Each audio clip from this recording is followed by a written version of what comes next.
It's a new day, and with cautious optimism, we rise once more, setting forth on a new and different journey. I'm Jeff Oppenheim, filmmaker, content creator, digital journalist, and storyteller, and today I invite you to join me for a fantastical journey. Today, we take both a literal and allegorical trip down the yellow brick road, comparing Dorothy's imagined travels from Kansas to the land of Oz to our own journey, to process our contemporary and very, very real life concerns, causes, even the body politic of today's world. Believe you me, it's all there in the wonderful Wizard of Oz. Join me for tomorrow's journey.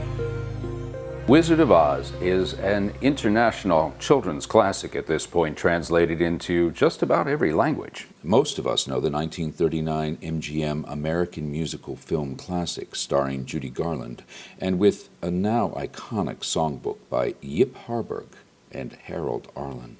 The movie and the book were part of my childhood, as was The Wiz, which was the all-black musical version on Broadway, featuring a very young Stephanie Mills. The story is so multi-generational that it was cherished by my parents when they were young, and I even shared it with my kids when they were coming up. As we've all been on a journey of sorts as of late, my producer and I thought, well, our next trip would be to take a deep dive, if you would, into Frank Baum, who wrote the book, and for that matter, take our own trip down the yellow brick road.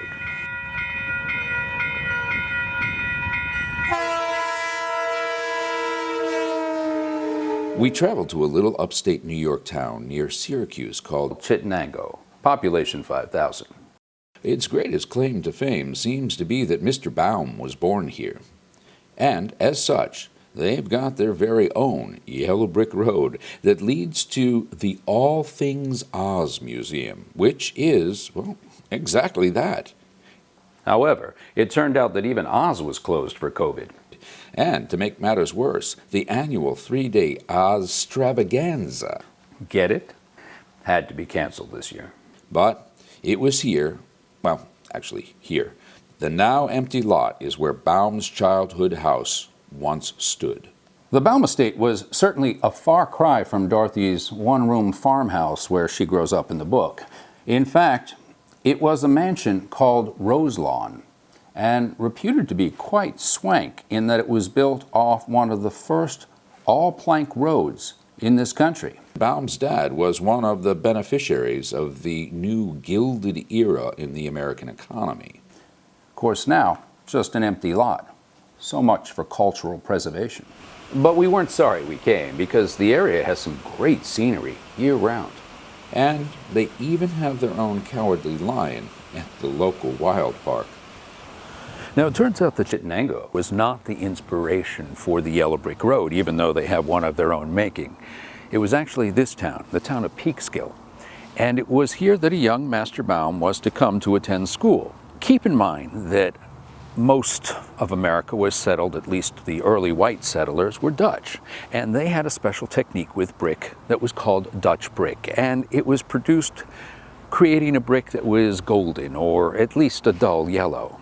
This town apparently was paved quite a lot with Dutch brick. Maybe this is where the often talked about immigrant's tale of America's streets being paved with gold came from. Likely, it seemed equally unforgettable to Baum. Now, the legend goes that a young Master Baum, as he would have been called back then, got off the train here at Peekskill to attend the local military academy. Of course, looking around trying to figure out how to get there, he stopped a local and inquired, "How do I get to the military academy?" And apparently the answer came back, "Follow the yellow brick road." It's behind the local liquor store here, and I can kind of see why. A lot like Baum's house, the road turned out to be a relic.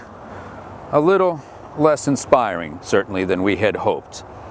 And even the military academy, for which he came to Peekskill to attend, is long since shuttered. But while we were here, we at least got to visit the beautiful waterfront and enjoy those views instead of just the four walls of my apartment.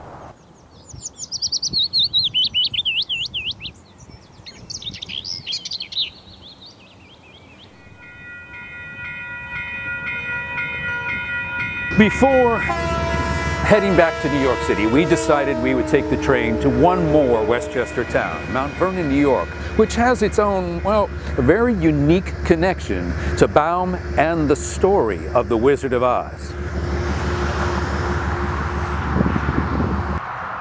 It was actually a teacher at the local high school here in Mount Vernon by the name of Henry Littlefield that came up with his own theory of, well, what the wonderful Wizard of Oz was all about. It was his concept that it really was a commentary on the politics of Baum's time, a political movement then known as populism, and something that many of us could argue is resurfacing in today's politics as well. Populism is the philosophy that supports the rights of the people, and the 1896 presidential election between William Jennings Bryan and William McKinley. I think I equate this part with the section of the movie and the book where Dorothy, the Scarecrow, the Tin Man, and the Cowardly Lion are told to turn back now. I'd turn back if I were you. The line, if I remember, was willing to heed the advice, but as for this cat, I just got more curious. We're pressing forward. According to Littlefield, Baum simply dressed his work up as a populist allegory. Littlefield represents Dorothy as your everyday man in America, well, in this case, everyday woman, which I like to think already shows a lot of progress considering when Baum wrote this book. Baum was in fact an active supporter of the suffragette movement, so it makes sense. With Littlefield's analysis of the Baum book, he goes to the Scarecrow, who he argues represents the farmer. Well, think about it. How do we meet the Scarecrow, or more specifically, how does Dorothy? He's up on a pole in the middle of the field, not even able to scare the crows away who keep stealing his corn. It's the helpless farmer, and, representing the prejudice of the time at least, someone who's not very bright, or at least undereducated, and therefore is probably ever the more reliant on the local politician. But Dorothy's so good-natured, she says, "Come along, I'm sure the wizard can help you find your brains." Now that brings us to the Tin Man. The Tin Man represents, again, according to Littlefield, the factory worker. Think about it. We were moving from an agricultural economy to an industrial one at the turn of the last century.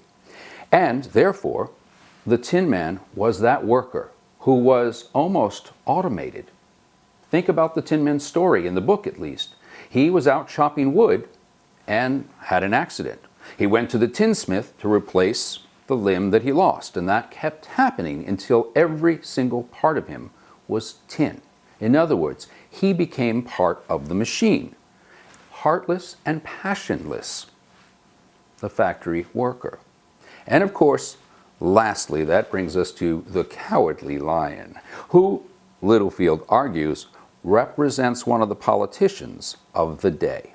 William Jennings Bryan was the name of the politician, who at the time was running against William McKinley. You know your history? President McKinley?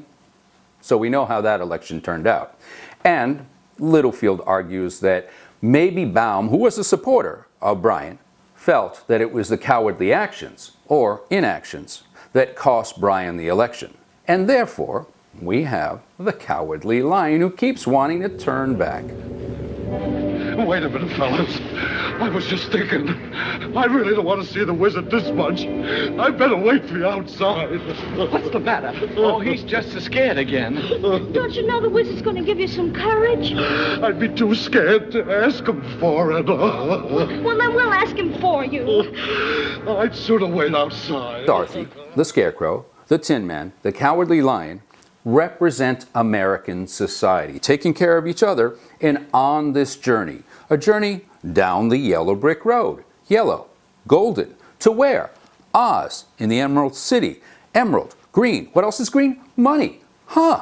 American society, or individuals, staying together as a community, marching down the road to economic recovery. Littlefield didn't actually publish this article until well after the fact, in the 1980s. And he was basically telling a story to his history class that he had to teach a lesson in civics. So in some ways, kudos to him for inspiring a classroom of kids that might otherwise go, history. But here's the thing. Maybe, just maybe, some other people felt the material, meaning Baum's book, was subversive because The Wizard of Oz was banned. Yes, banned. Now that's hard for us to imagine, living in a generation of Katniss Everdeen from the Hunger Games. But the two, in some ways, benefit from one similar trait. They both have a strong female character. And apparently that was a little too much for folks at the time. And what little podunk town banned the book for having too strong a female character? Chicago. Huh? Chicago, Illinois? Yes, Chicago, Illinois, who now, thank goodness, has changed its ways and has its first female, black, and openly gay mayor. Go Chicago!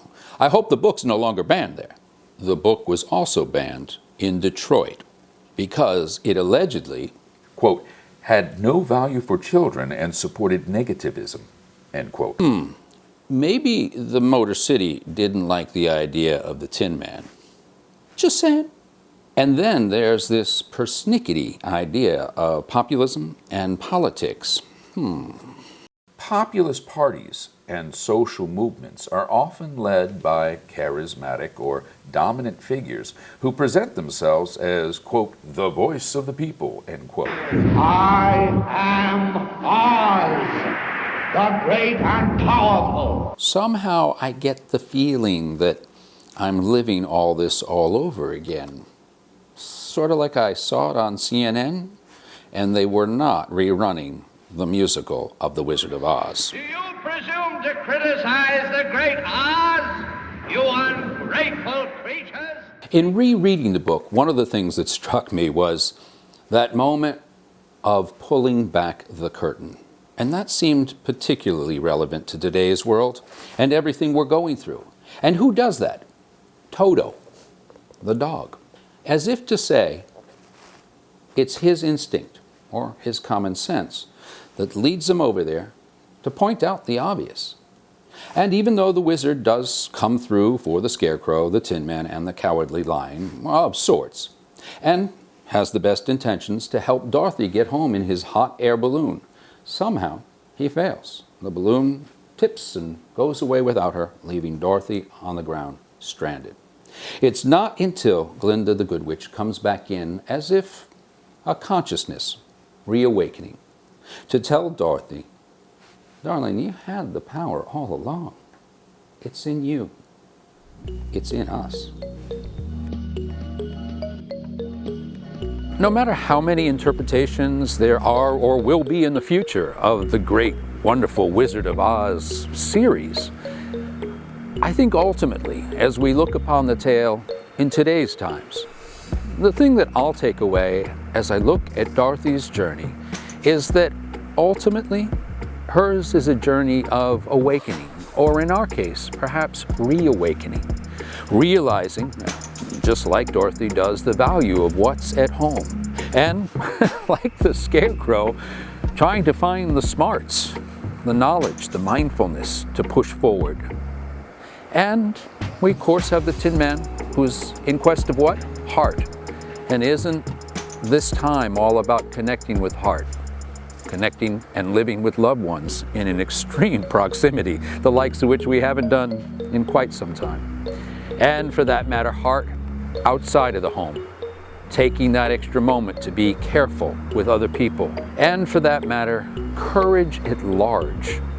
And isn't that what we all have been trying to draw deep upon and find new depths to explore each and every day? And the last note, which actually I give the nod to Toto, who pulls back the curtain on the great and all-knowing and all-powerful Oz.